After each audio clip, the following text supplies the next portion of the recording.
Baik, Assalamualaikum warahmatullahi wabarakatuh. Kami dari kelompok 3 akan jelaskan tentang proposal pengukuran tingkat kapabilitas tata kelola teknologi informasi menggunakan framework COVID-5 dengan domain DSS dengan studi kasus Slavika.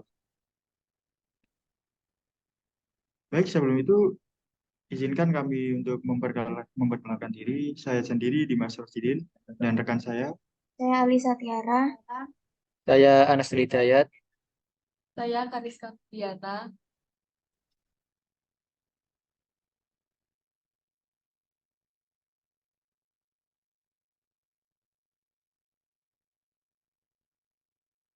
Pertama, latar belakang. KPKP di Kota Malang mengalami pertumbuhan besar dan menghadapi kompleksitas operasional yang meningkat. Untuk mengatasi tantangan ini, KP tersebut memilih untuk mengimplementasikan COVID-5 sebagai framework tata kelola teknologi informasi. COVID-5 membantu KPKP dalam mengelola stok keuangan, pelayanan, pelanggan, dan manajemen karyawan. Sesuai dengan tujuan bisnis dan mendukung pertumbuhan berkelanjutan, dalam menghadapi jam-jam sepi, KP ini merencanakan strategi pemasaran online dengan paduan konektivitas sementara manajemen karyawan ditingkatkan untuk melakukan efisiensi operasional dan kepuasan karyawan. Dengan penerapan COVID-5, KPKP dapat mengoptimalkan teknologi informasi untuk meningkatkan pengalaman pelanggan dan menjaga kelancaran operasional harian.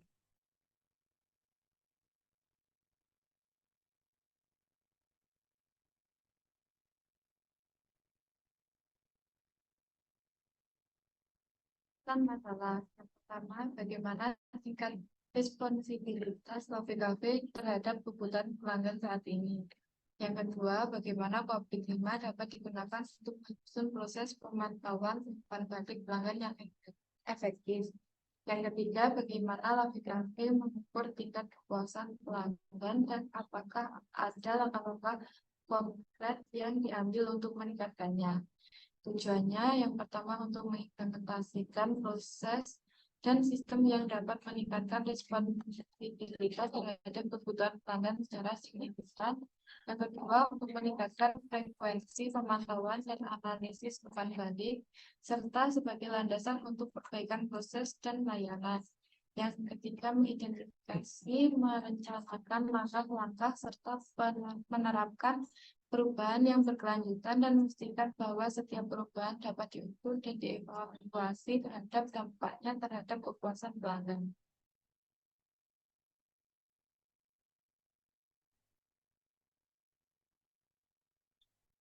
Manfaat pertama, memberikan gambaran pada KPKP mengenai tata kelola teknologi informasi yang sesuai dengan COVID-5. Yang kedua, membantu KPKP dalam meningkatkan prosedur tata kelola teknologi informasi sehingga dapat berjalan sesuai dengan visi perusahaan. Yang ketiga, dapat menambah pengetahuan bagi penulis terkait dan tata kelola teknologi informasi menggunakan framework COVID-5.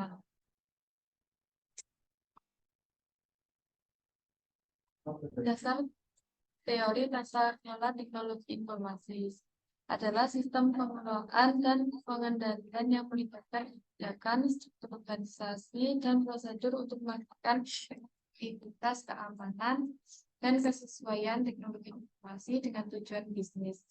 Untuk unsur kunci termasuk rencana strategis, struktur organisasi, proses standarisasi, kebijakan keamanan, manajemen risiko, pemantauan kinerja, dan budaya organisasi yang mendukung inovasi.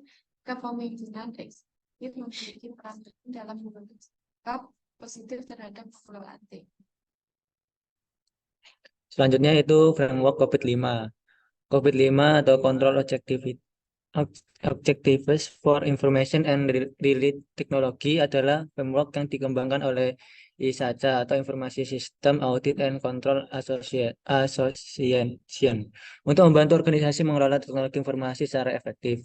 COVID-5 memberikan kerangka kerja komprehensif yang dapat digunakan oleh manajemen untuk mencapai tujuan bisnis, mengurangi risiko, dan memastikan kepatuhan terhadap peraturan dan standar yang berlaku. Selanjutnya, unsur utama COVID-5. COVID-5 memiliki 7 prinsip utama. 5 domain, dan 37 proses untuk mengelola TI. 6 enabler yang berinteraksi untuk mencapai tujuan bisnis, penekanan pada pengelolaan TI yang berorientasi pada tujuan bisnis, penempatan kepemimpinan dan manajemen risiko pada posisi sentral, kemampuan integrasi dengan kerangka kerja lain, serta memberikan panduan untuk kepatuhan dan proses audit. Selanjutnya, manfaat penggunaan COVID-5. COVID-5 memberikan kontribusi dalam peningkatan kinerja TI dengan mengoptimalkan penggunaan sumber daya dan proses sesuai tujuan bisnis. Selain itu, framework ini memungkinkan manajemen risiko yang lebih baik, memberikan kejelasan peran dan tanggung jawab dalam pengelolaan TI, menyediakan pemahaman komprehensif tentang nilai TI, membantu pengelola ketergantungan dan kompleksitas TI, serta memastikan kepatuhan dan keandalan laporan. Selanjutnya yaitu kapabilitas level COVID-5. Tingkat kapabilitas mengukur kemampuan suatu proses untuk mencapai tujuan bisnis saat ini atau di masa depan. Terdapat 6 tingkatan proses, dimulai dari level 0, proses belum diterapkan, hingga level 5, proses dioptimalkan secara berkelanjutan untuk mencapai sasaran organisasi. Penilaian tingkat kapabilitas membantu mengidentifikasi langkah-langkah peningkatan yang diperlukan untuk setiap tingkat proses.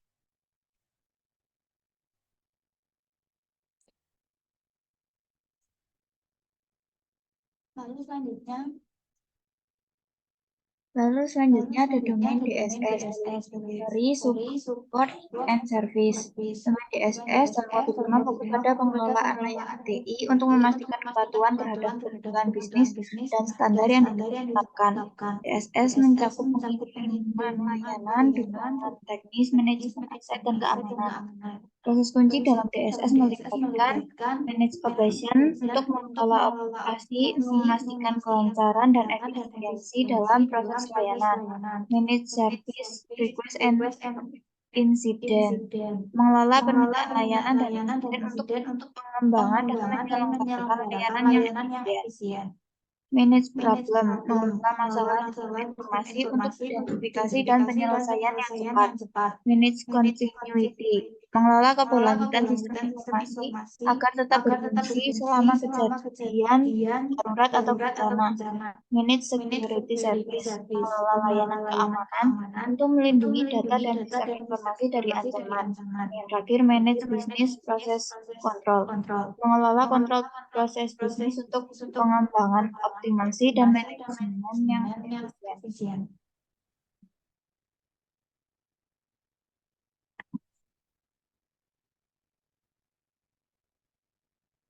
Lalu gap analisis. Analisis gap dalam pengelolaan teknologi adalah proses mengidentifikasi perbedaan antara kemampuan organisasi saat ini dan yang diinginkan untuk mencapai tujuan. Fokusnya pada peningkatan pematangan sistem teknologi informasi dengan modifikasi area yang perlu diperbaiki. Pendekatan ini digunakan untuk mengevaluasi perbedaan antara kondisi aktual dan harapan di masa depan, terutama dalam pencapaian target kinerja. Tujuannya adalah mengenali dan mengurangi kesenjangan antara kondisi saat ini dan yang diinginkan. Selanjutnya yaitu untuk capability level COVID-5. Yang pertama ada level 0 yaitu incomplete process. Pada tahap ini proses teknologi informasi yang semestinya ada tetapi belum atau gagal diterapkan. Yang kedua ada level 1 proses yaitu pada tahap ini implementasi teknologi informasi berhasil mencapai tujuan proses IT.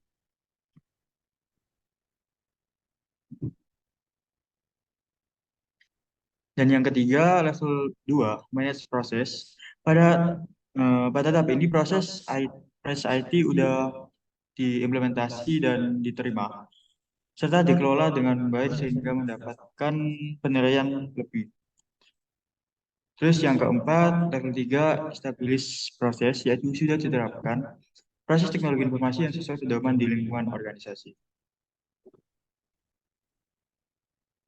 Yang keempat, yaitu level 4, predictable proses, yaitu proses teknologi informasi sudah dijalankan dengan batasan yang diterapkan pada proses sebelumnya. Yang terakhir yaitu level 5, optimizing proses. Sebuah proses dilakukan pembaruan secara bertahap untuk meningkatkan kinerja dan pencapaian sasaran organisasi.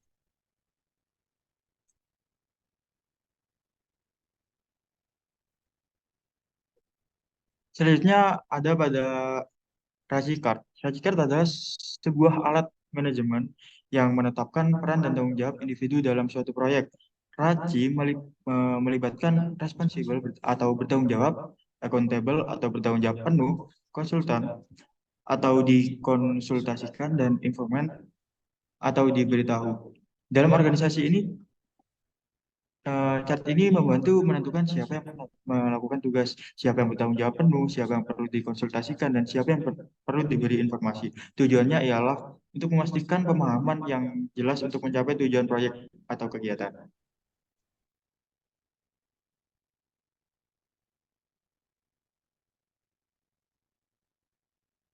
Selanjutnya ada teknik pengumpulan data. Kami perlu mengumpulkan data dengan teknik-teknik yaitu yang pertama ada observasi, sebuah pengamatan langsung terhadap kegiatan atau situasi. Jadi kita akan melakukan observasi ke mitra kita yaitu Love Cafe dan wawancara berinteraksi langsung antara peneliti dan responden. Jadi kita akan wawancara dengan mungkin dari karyawan, manajer maupun dari pelanggannya. Dan untuk kuesioner pengumpulan data berupa pertanyaan yang diberikan kepada responden. Itu akan kami berikan kepada karyawan ataupun manajer dan juga pelanggan secara dengan Google Form.